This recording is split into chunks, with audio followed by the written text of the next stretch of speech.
Hello and welcome back everyone to the video series dedicated show on Paramount Plus that has finally reached its reunion. That's right, we're talking about the Challenge All-Stars reunion, episode 10 of All-Stars season 1. And how I'm going to go over this reunion is going to be similar on how I did the Challenge Double Agents reunion, where I'm going to go over the main topics and then give some pertinent information and responses from each one. I'm not going to go into every single thing that everybody did on the reunion. First up, we have the host of this reunion, which was Maria Menounos and Nate Burleson, both big professionals, very big hosting gigs.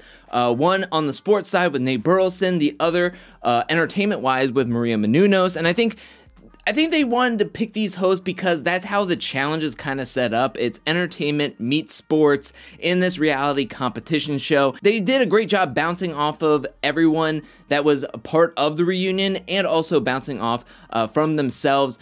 I do wish that we did get like The Miz and Devin. I think they would have been a shoo-in, especially for this specific season of the Challenge All-Stars. You had The Miz, which is a throwback. He's done hosting of challenge reunions before. Devin has done the aftermath, so she has a rapport with everybody, but for the circumstances, I think that Maria Menounos and Nate Burleson did a fantastic job. Now, this was an all-in-studio reunion, which I was very surprised about. Last week, when I looked at the preview for this coming reunion, I was thinking, oh, it's going to just be a giant Zoom call with everybody. They can't get everybody in to the studio. They got in about 10 players to come in and be in studio. They didn't cut to anybody like at home on their Zoom call, which I was actually very surprised about. I thought this was going to be like, once I saw the in studio, I thought it was going to be like Double Agents, where they were going to cut to like somebody back at home like Kendall or something. But ultimately, they only had like 10 people in studio. You have Darrell, Big Easy, Jemmy, Kellyanne, Beth, Hizella, Mark, Yes,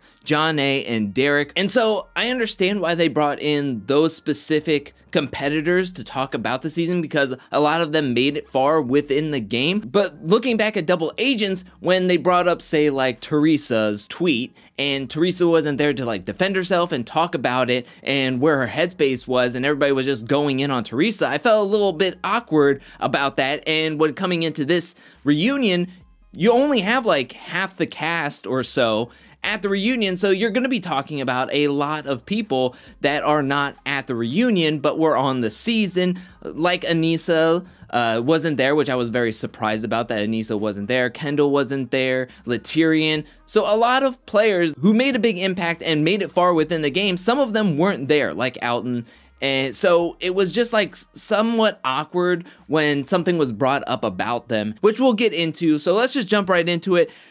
Right off the bat, they have these like fan questions that they picked out for the reunion, and I thought this was a great idea. I was like, cool, we get some fan questions in there, because this was kind of like a fan-made season. But ultimately, it came down to like only 2 questions were asked for the whole thing. I mean, they have to get through a lot in 43 minutes, but it was just 2 questions that were brought up, 2 fan questions. The first one was, who was the first to commit, and did anybody want to back out? Hizella spoke up very quickly, saying that she was the first one to be invited back and be invited on to do the season, and she brought up that Latyrian sleep eats, which was very interesting. I've never really heard sleep eating before. And then Jemmy brings up Kendall and Arissa and their rooming situation, and how it kind of was like annoying to her, that it got onto her nerves being roomed up with them.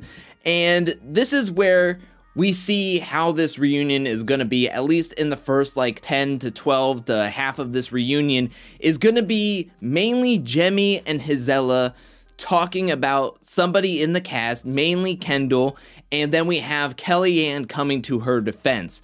And so they're bringing up a lot of the things with Kendall, like the rooming situation, like her not wanting to jump during the trivia challenge and she sat by the podium. Really, Hizella and Jemmy were going in on Kendall, where Kellyanne was really just trying to defend her friend. And Hizella and Jemmy at one point was like, look, you gotta stop defending her, because she's not here, we're not coming at you, so you shouldn't have to like feel like you need to defend or come to her defense. Which is like, what are you talking about? She's her friend. I mean, if somebody was talking bad about my friend, I would be saying like, look, we all need to calm down. Like, yeah, we all got to see what happened. She made a mistake, but overall, we just gotta like not go in on her. It just felt like this is what I felt was weird about some of the reunion, where somebody would talk about somebody not there to where somebody felt like they had to defend that person. It's like, yeah, I do have to defend that person because she's my friend and she's not here to defend herself. And then we move into them saying that they weren't expecting the challenges to be as hard as they were. They came in thinking that they were going to do some carnival games. Then we come back to the finals where Yes is talking about him being very proud to have won, to him getting up that mountain, and then he talked about how the first thing that he did with the money was go to the Ohlone tribe and pay reparations and rent to them, because where his house is located, that belonged to the Ohlone tribe, but that was stolen from them, and so he went there to pay reparations and rent to them. And he said that was the first of many things that were going to happen, and he just had a very inspirational speech. He's very motivational, and I just really am happy that Yes won, hearing what he is doing with the money. I don't want to put anybody down, but a lot of people said that they wanted like a second house or anything, and it's like, I totally understand, like, you wanted a second house or a family vacation or something to that effect, but I'm just really happy that Yes won and is doing something really powerful with the money. Janae is very proud of her performance, which everyone is proud of Janae. She really killed it, got 3rd place. Gisela talks about coasters, and she decides that she's gonna call Jemmye a coaster and Yes a coaster. And this is the part where I love Yes, because he decided to like push back on this, on the idea of a coaster and calling other people a coaster. It's like, somebody else has to define their own game. I mean, if somebody wants to say, yes, I coasted and I played the game that way, then that's fine. But to judge somebody else's game because they didn't go into an elimination or all that other stuff, like, you need to just keep that to yourself, because that's just very judgmental. Then Big Easy came on and was like, I don't care if coasting, whatever. I'll go into an elimination, but if I don't have to, I won't. I'll be happy not to go into the elimination. And Jemmye said that she'll never apologize for playing smarter, not harder. And she's like, I'm cool with not going into the elimination. That's the name of the game. Then we have another fan question where somebody was asking Big Easy if this was his redemption, finishing the finals, and Big Easy said pretty much yes. I mean, when coming onto the season, he knew that whenever his name was going to be brought up, that Gauntlet 3 final was going to haunt him the whole time. And so he said, coming into the season, I wasn't going to give up at any point in this game, and if I made it to a final, I was going to make it up that mountain. Gisela talks about her injury, and it's way worse than we had originally thought. I mean, she talks about how she needs a new ACL, torn meniscus, fractured tibia. I mean, to do the elimination that night on all of that, and then to start out in the finals, I mean, it's rather impressive. But I do also think that the challenge should have looked at her knee, and if she had that much wrong with her, I mean, if she went any further into the finals, I feel like there could have been even more serious damage done. Then we move into the fights where we have Trishelle versus Katie, where we find out that Trishelle wanted to quit. She actually packed up her stuff. She wanted to pull herself in Rivals 2 and wanted to leave once the fighting happened, but like her and Katie made up, and then Katie actually told her not to quit. And then they had a falling out again, and it was just like a really weird cycle. Then we had Arissa's quit, where Janae and Darrell saying that she had a really tough time in the house. Janae was saying that she wasn't really faring well with the communal living, and then Darrell saying that he had to make eggs for her because she just had a really bad gluten allergy and the food situation was really terrible. She was having a miserable time. And then Janae brought up that Arissa had like witch books and tarot cards, and that when she said that, hey, you're kind of like a witch, Arissa took it as like a compliment. And so when Arissa like went off on the house and left, when they came back to the house, they were all talking, and then the lights went out, and Mark and everybody thought that it was Arissa and Arissa's aura that was like screwing with them because they screwed with her game. And then this reunion, they flickered the lights and played a little bit into that. It didn't last too long, but it was a really kind of funny moment. Then we move on to the betrayals, where we bring up the Gisela and Anissa fight and friendship, and Gisela like really doubles down. She's basically saying that Anissa lied to her. If she's gonna lie to her in a game, then what is she gonna do in real life to her? So Gisela is like double down, can't trust Anissa. They had that strong bond coming into the game, and because of that strong bond and Anissa lied, that Gisela just can't trust her. And she even goes on to say that she trusts Kendall more than she would trust Anissa on another season. So her and Anissa are not friends. Derek doesn't feel like Anissa is that betrayal or hurtful or deceitful kind of person. And he was like, I don't see that. I follow the challenge. I watch the challenge, and I don't see Anissa being that person, and I really wish you could reconcile. And then Gisela just tells him to back off and back up because it's not gonna happen, and so he pretty much backs off. Then we go into some of the challenge flings where Jemmye talks about her fling with Nehemiah,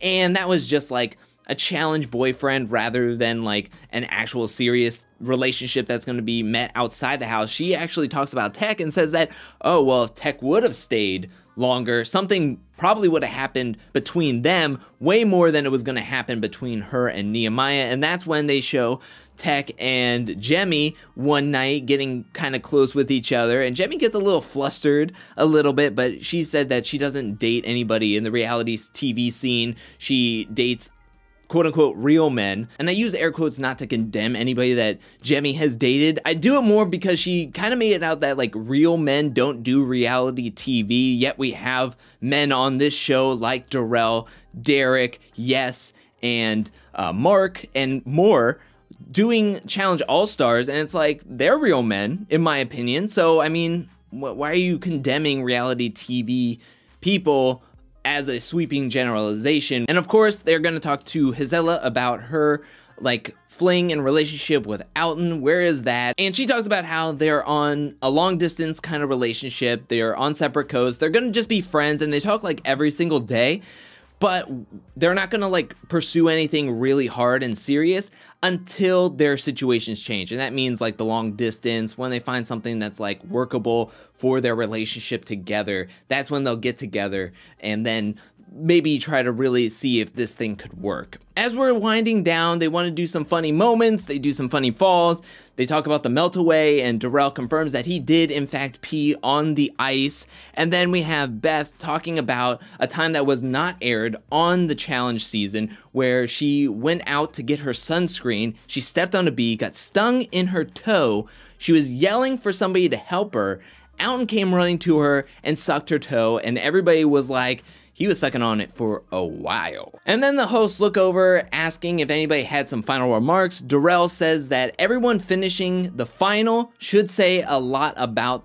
everyone who was in the final, because he didn't think everyone was going to make it. He thought somebody, at least one or two people, were going to quit during the final, but everyone pushed through, everyone made it across that finish line, made it up the mountain, and he said that you got so excited just seeing yourself like finish, but then when everybody else kept on finishing, you just got that more and more excited for everyone else, and it was just really a nice touching moment. Jonna was talking about how when she was coming on to do the Challenge All-Stars, she was questioning if she was an All-Star herself. Does she deserve the moniker of All-Stars? I think with her performance that she definitely feels that way now, that she feels like she definitely deserves to be here, that she deserves to compete with everybody here, and she said that it was an honor to compete on the season with everyone. Beth was just happy to have friends in the Challenge house for once, for one season. Yes was happy that everyone invited him into this realm that he hasn't been in for a very long time, but he was very excited that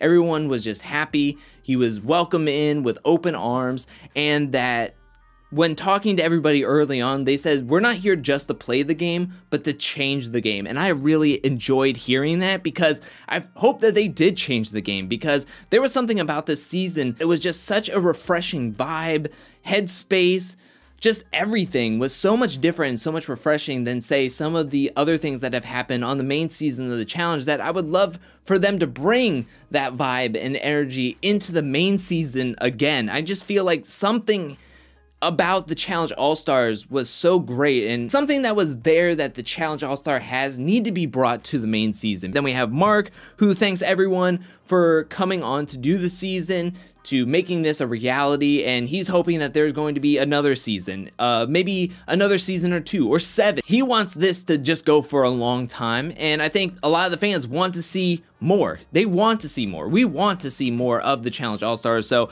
I wholeheartedly expect to see a lot more seasons of the Challenge All-Stars, which I can't wait to see. And then at the end, Derek, who was rather quiet this reunion. I thought coming into this reunion that Derek was going to be a lot more talkative, and he was rather quiet this reunion, which surprised me. But at the end, he was talking about if there is a season 2, I want to see you, I want to see you, I want to see you down in the elimination. I'll take out all y'all. And he was like walking off the stage, and then everybody was like, we're not done yet, you gotta come back. And so he turned around and came back and sat in his seat. I thought that was a really funny moment. But the reunion ends with Nate Burleson giving everybody kudos, and he said that he has a lot of respect for everyone because he knows how hard it is to be really good at something, and to seeing everybody go through this, both physically, mentally, spiritually, 24/7, getting up every single day to do these challenges, and then to make it to a finals, and then get up a mountain is a lot of hard work. So he has a lot of respect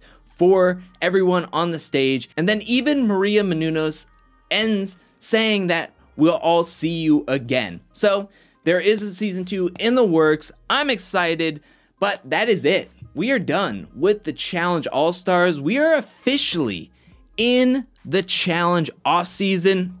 I just want to say right now, thank you so much to everybody who has gone with me on this journey with Double Agents, then into the Challenge All-Stars. I'll be honest, it was really difficult at one point where I was doing 2 videos on Thursday, where I had to get up super early to do Double Agents, and then having to do All-Stars at night, and then doing 2 Tiny Table Talks. But I just had a really fantastic time going over not only both seasons, but for sure All-Stars, and just seeing how everyone was enjoying this season. Getting to read everybody's comments throughout the season was really awesome, and I just wanted to say thank you to everyone again for all the love and support that you have shown me throughout this time. I mean, when breaking it down, it comes down to like 26 weeks we had straight of the challenge, from the start of Double Agents all the way up to the ending of the Challenge All-Stars, and it's definitely a little bit like, wow,